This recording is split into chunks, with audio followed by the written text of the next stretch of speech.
Welcome to the Locked On Titans podcast. I am your host, Tyler Rowland. Titans fans, the season is over and now the offseason begins. Step one for the Titans, fire Todd Downing. And I'll tell you why we got a report over the weekend that says that may happen soon. Then we got to talk about fixing this offensive line. I'll go through my entire plan to revamp this group in one offseason. And finally, I'll point out one of the cool parts about this offseason, and it's figuring out exactly what Mike Vrabel didn't like about the John Robinson era. All of that and more on today's edition of the Locked On Titans podcast.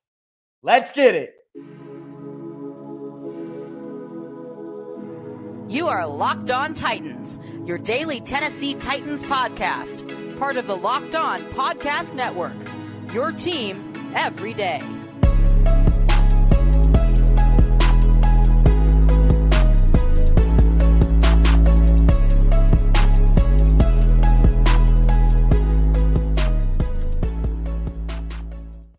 Titans fans, Todd Downing must go. That has to be the first step of the Titans retool throughout the 2023 offseason. I'll tell you why you should feel optimistic that does happen. Before we get into that, do want to let you know that today's episode is brought to you by BetterHelp. It's not a crisis line. It's not self-help. It's professional therapy done securely online, available to people worldwide. And they have a special offer for my listeners. You can get 10% off your first month at BetterHelp.com/locked on. Thank you guys for making the Locked On Titans podcast your first listen every day. Remember, it's not just during the season. Monday through Friday, Tennessee Titans content for free all year long on all platforms, including the Locked On Titans YouTube channel. Make sure you subscribe, throw a thumbs up on the video. I greatly do appreciate the support. I am going to be putting out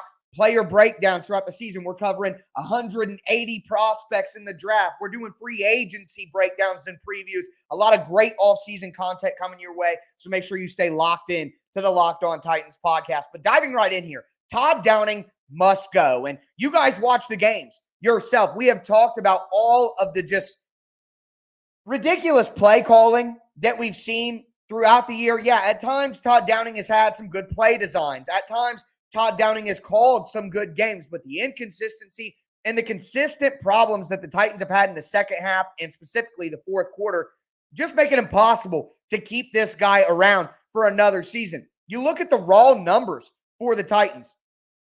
30th offense in total yards, 28th offense in total points, and that's before the rest of the Week 18 slate is played. I'm recording on Sunday before the games are played, so this is only going to get worse. They are 30th in total passing yards, and we talk about them being a good rushing team.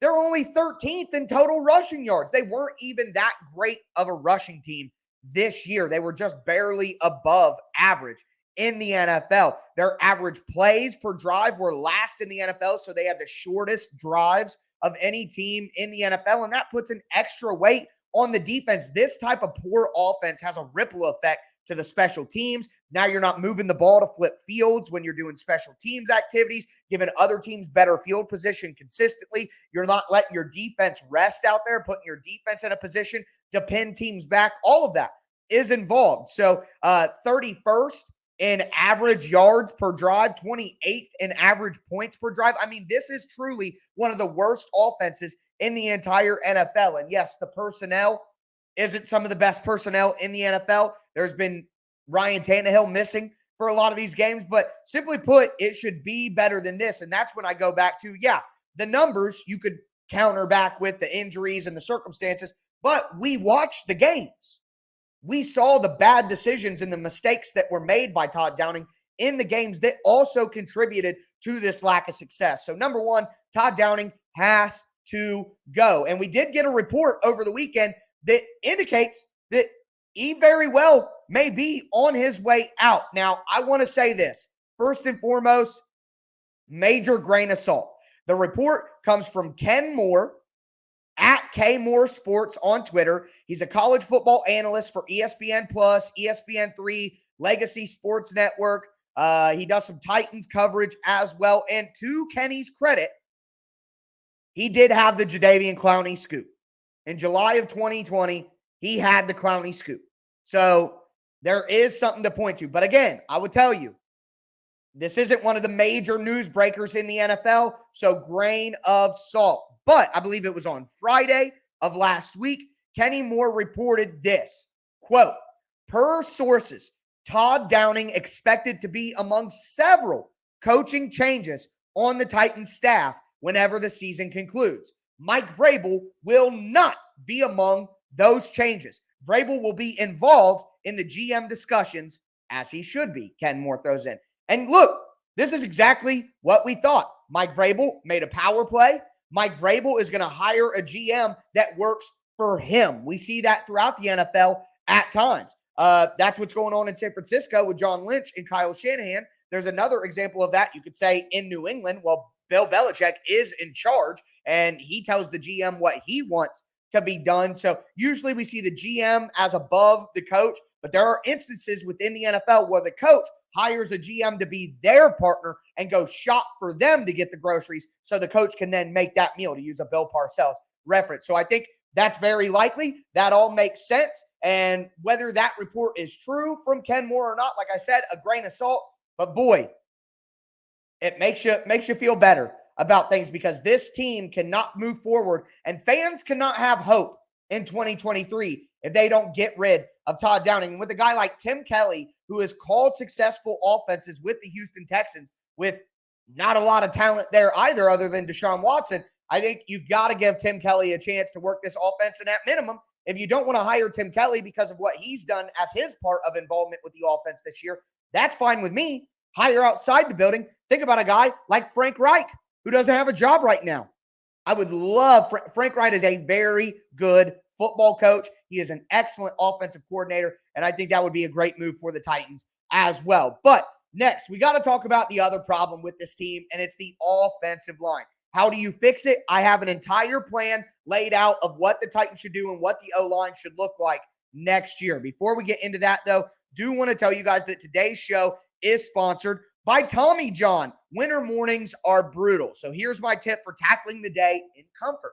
Grab new Tommy John loungewear and take cozy wherever you go. When you start the year in Tommy John, you're that much more comfortable, so you can do everything better. Tommy John has that incredible loungewear, but they have pajamas, they have underwear, dozens of comfort innovations. They have luxurious, soft tri-blend material with micromodal fabrics for four-way stretch capabilities. No lint balls, no fuzz, and with over 20 million pairs sold and 1,000 five-star reviews, thousands of five-star reviews at that, people obviously love Tommy John. Tommy John doesn't have customers, they have fanatics. I love Tommy John. They are truly the best pair that you'll ever wear. And here's the thing, Tommy John is backed by a best pair you'll ever wear or it's free guarantee. So right now, get 20% off your first order at TommyJohn.com/lockedon. 20% off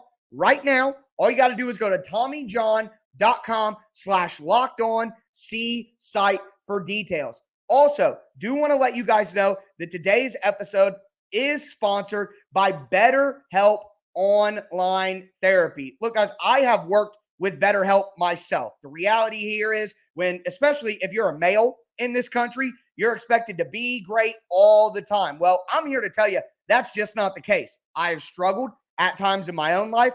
I have past traumas. I have issues and things about me that I'm trying to work through and get better at. And I'm not afraid to admit that. You should too, because as the saying goes, no man is an island. You don't have to do it alone, guys. If you're struggling, if you just want to be a better version of yourself, I recommend that you go to BetterHelp. One of the things that I liked was they had a ton of different questions at the beginning to help you kind of narrow down exactly what you need help with so that they can match you to the best therapist for you. And if you don't like the therapist that they give to you, it's really easy to switch to a different one, something that I did as well. So you have a lot of ability to customize this the way that works best for you. So get unstuck right now, learn more, and you're going to save 10% off your first month of online therapy at betterhelp.com/lockedon. That's better, H-E-L-P, betterhelp.com/lockedon.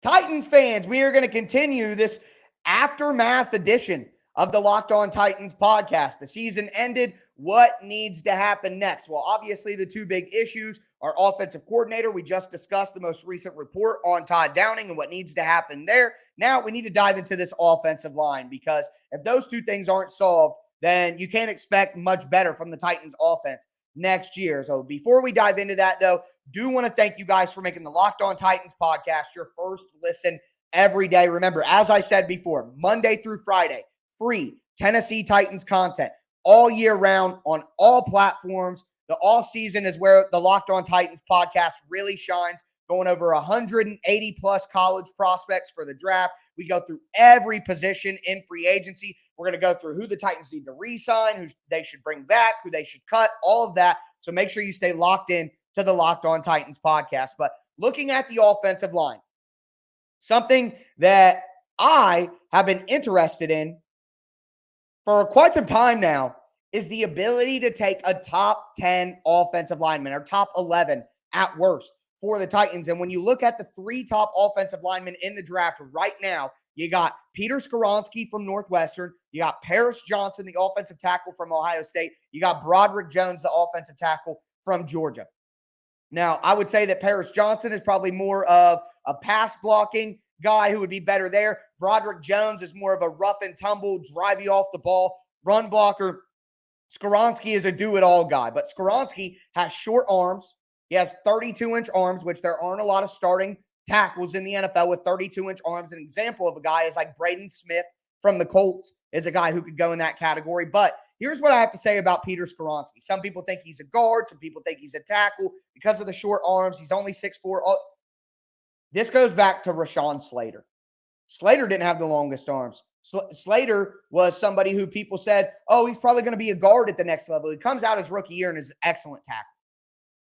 Don't overthink it with some of this stuff. We get in draft season, people start getting these ideas in their head, and people start overthinking it.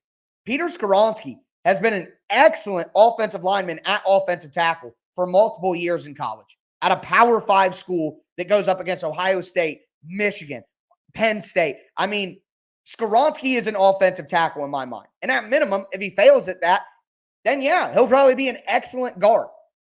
So to me, you can't really go wrong with any of those three guys. And if you're somebody who's going to tell me, oh, well, the Titans won't get their pick of the litter on that, they're at pick 10 or pick 11, there's a chance that offensive tackles go before. Well, with 4 quarterbacks slated to go in the top 10, probably at least 3 with Stroud and Young and Levis, and then the defenders that are available in this draft with Jalen Carter and Will Anderson. Wide receiver is always a premium position that people go after. Cornerback is a premium position that people go after. The Titans will have the ability to get one of these 3 offensive linemen if they just stand pat. So that right there is the start to me. You look at left tackle, see a Dennis Daly, obviously.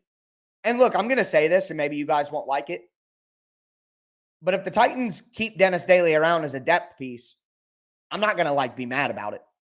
You know, just veteran minimum, cheap deal, depth. I mean, he started all year. No, he's a terrible starter, but you got to have backups, and you can't have 8 starting level offensive linemen in your offensive line group. It simply doesn't work like that. So you're going to have backups and role players, and Dennis Daly is slated to be a backup. That's what he should have been all along. So you take Peter Skoronski, you take Johnson, you take Broderick Jones. They can play left tackle. If you see Skoronski as a guard, then heck, have him play guard. On the left side of the offensive line, I think you got to fill left guard and you got to fill left tackle. One needs to be that first pick in the draft. One needs to be a free agent. To me, so you want to do this. Sign Andre Dillard to a mid-range offensive tackle deal. Sign Isaiah Wynn to a mid-range offensive tackle deal. Draft Peter Skoronski. There, Skoronski plays left guard. One of those guys plays tackle. You could flip that. You could draft Paris Johnson. You could draft Broderick Jones. You could draft Skoronski and play him at left tackle. And then you go into free agency and get yourself a decent guard. I like a guy like Isaac I'm not going to say his name right. I practiced all before the show, and I'm still not. Samola, I think. I'm not saying it right. Just forgive me. I literally had it before the show, and it's leaving me now. But the left guard for the Philadelphia Eagles, that would be an option for the Titans. So go get a mid-range guard in free agency like you did with Roger Saffold a couple of years ago. Add in that left tackle in the draft, left side, soft. Center, some of you guys won't like this, but I think Aaron Brewer should start at center. The reality is the Titans aren't going to be able to go out and find 4 starters. They don't have the cap or the draft capital to do that.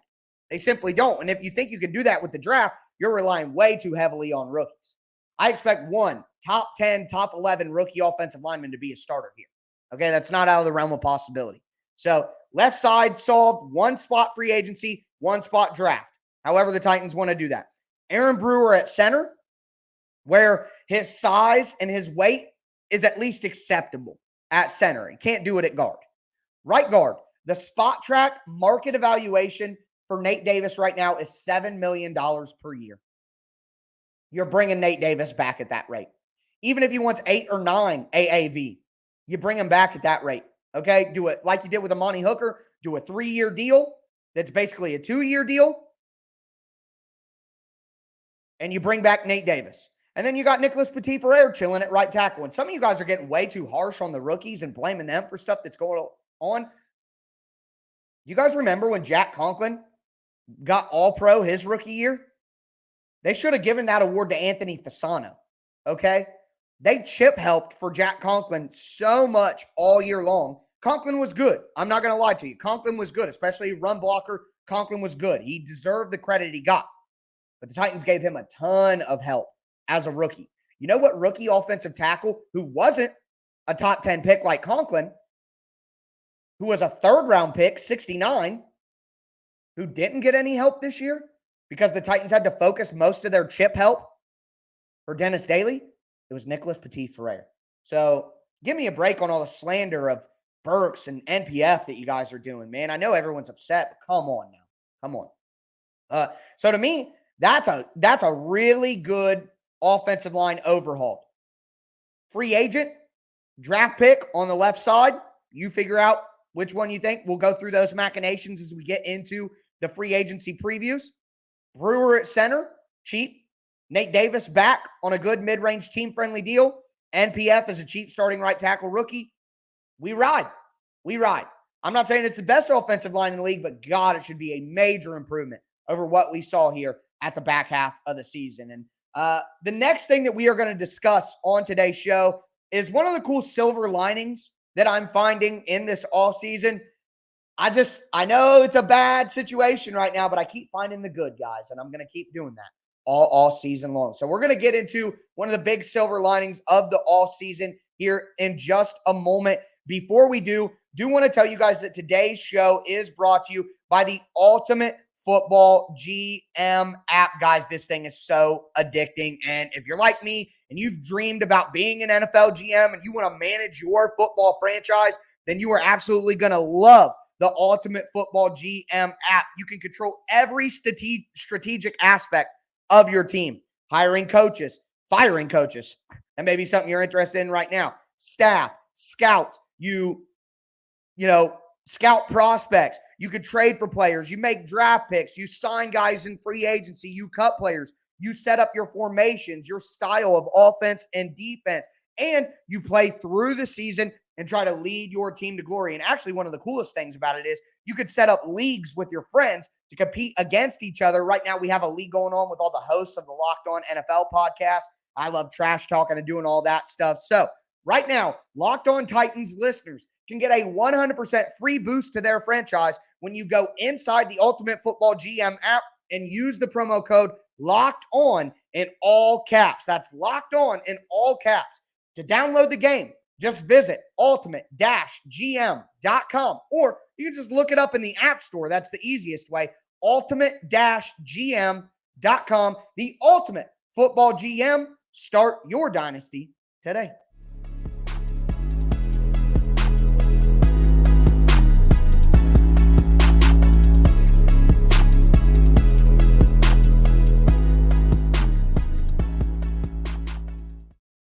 Titans Titans fans, we are going to cap off today's episode of the Locked On Titans podcast with a little silver lining and something interesting that I am going to be watching for as the offseason progresses. Before we get into it, I want to thank you guys again for making Locked On Titans your first listen every day. For your second listen, check out the Locked On NFL podcast. You get all your Titans news here with me, but get all of that insight on national conversations on the biggest stories in the NFL with Locked On NFL. And I host the Thursday show of the Locked On NFL podcast. So if you subscribe to the Locked On NFL YouTube channel of the Locked On NFL podcast, you're also showing me some support. And hey, all the content's free, so a little click of a button goes a long way, and I definitely do appreciate it. It's available right now on YouTube or whatever platform you use to stream podcasts. It's Locked On NFL every day. But like I said, one of the silver linings here of this situation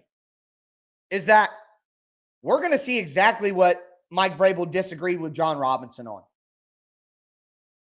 Draft philosophy.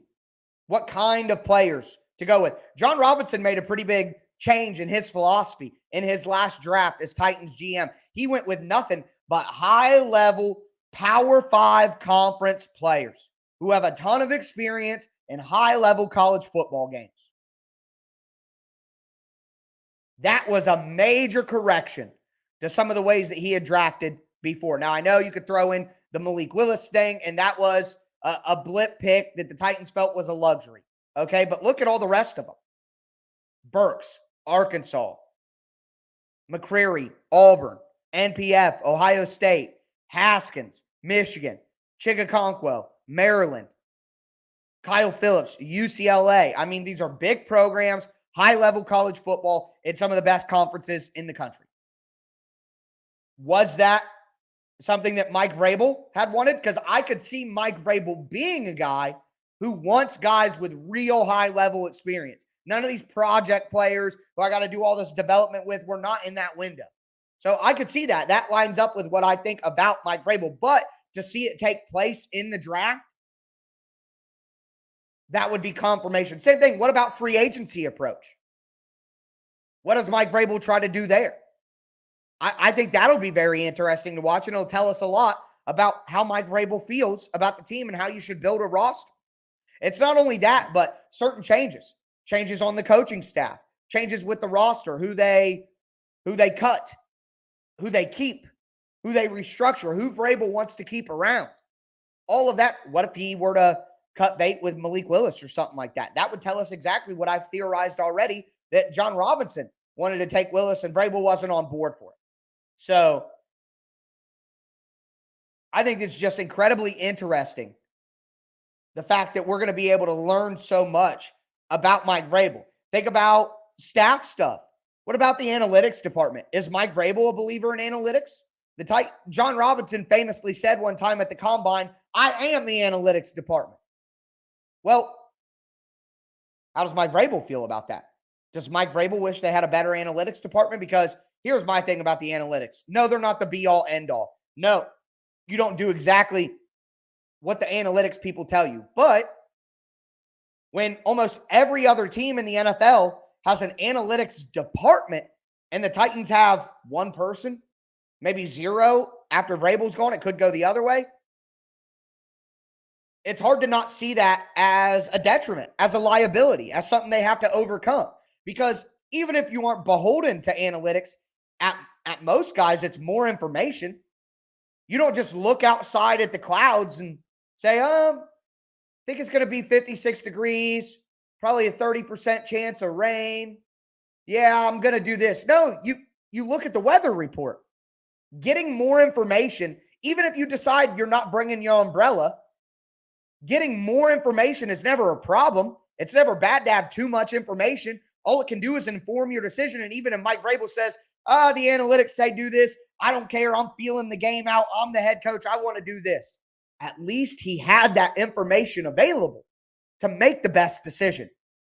So I'm curious to see how all these things play out. Like I said, one of the big silver linings in this game is we're going to see exactly what Mike Vrabel disagreed with when it came to his relationship with John Robinson and exactly what he wants to do going forward. going to be incredibly interesting to watch. But that's going to do it for me today, folks. As always, I am your host, Tyler Rowland. This was Locked On Titans.